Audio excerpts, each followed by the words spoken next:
You mentioned the FA Cup. You won your sixth FA Cup, an unbelievable kind of statistic for an individual player. A record I imagine will stand for quite a long time. How does that make you feel?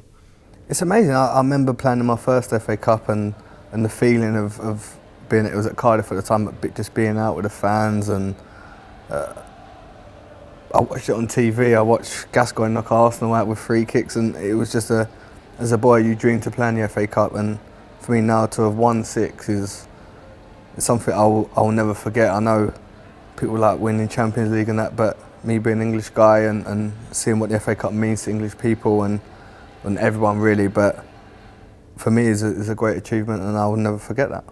Looking back on kind of some of the managers you've worked under, some of the kind of the most successful people in football: Arsene Wenger, Jose Mourinho, Sven with England, Fabio with England, Carlo Ancelotti, Scolari, who's won a World Cup. I mean, all of these men must have given you a little bit different, a little bit of kind of extra as a player, working for each of them.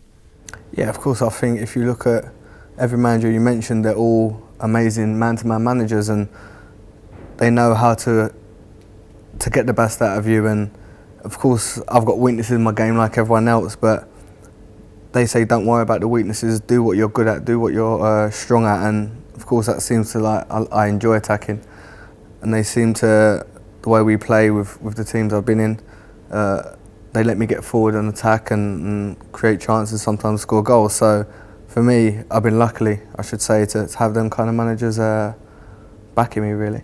Was there a player in that position, like a left back, when you were younger, kind of maybe early kind of teens, as you were making your way in the game, that you looked at and looked up to? That was the kind of player you wanted to model yourself on, or you thought they've got something special? When I was growing up in the youth teams and that, I was a left winger, so I used to look at midfield players. But of course, when I started to play left back, and of course I looked at Maldini and Carlos and Cafu on the other side. But so they're the guys I wanted to play like, and I've had a chance to meet them and speak to them about what made them so great. And of course, I try to learn from what they said to me.